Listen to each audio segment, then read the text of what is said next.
नमस्कार मंडळी, कसे आहात तुम्ही सगळे? आम्ही दोघी पण छान असं तयार होऊन बाबांची वाट बघतोय. बाबा कधी येत आहेत.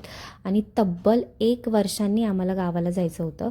आम्ही दोघी गेलोच नाही, 1 वर्ष झालं. आणि जास्त आनंद याचा आहे की बाबाच्या नवीन गाडीमध्ये आम्ही पहिल्यांदाच प्रवास करणार होतो.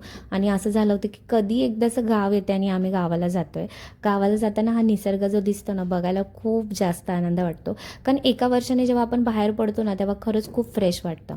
नंतर चितळे बंधूंमध्ये आम्ही नाश्ता घेतला, स्नॅक्स घेतले तिथून थोडेसे. नंतर विना हॉटेलमध्ये जेवण केलं, खूप सारे फोटो काढले, व्हिडिओ काढले, मज्जा केली.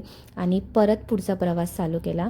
आणि परीना बाबांकडे जाऊन गप्पा मारत होती. खूप छान गप्पा चालल्या होत्या त्यांच्या. कधी कधी माझी कंप्लेंट पण चाललेली असते की तिची, की आई मला मारते, मला हे देत नाही, ते देत नाही, आणि दोघं मिळून मला ओरडत असतात, असं चाललेलं असतं त्यांचं.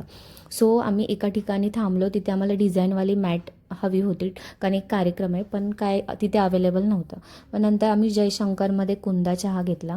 इतका छान असतो ना हा चहा, मला खूप जास्त आवडतो. तुम्ही नक्की ट्राय करा, नसेल केला तर. खूप मस्त असतो हा, खूप फेमस आहे चहा, कुंदा चहा. सगळ्यात जास्त आनंद तेव्हा होतो, खूप दिवसांनी आपण आहे ना आपल्या गावाची नावाची जी नेमप्लेट वाचतो ना, खूप आनंद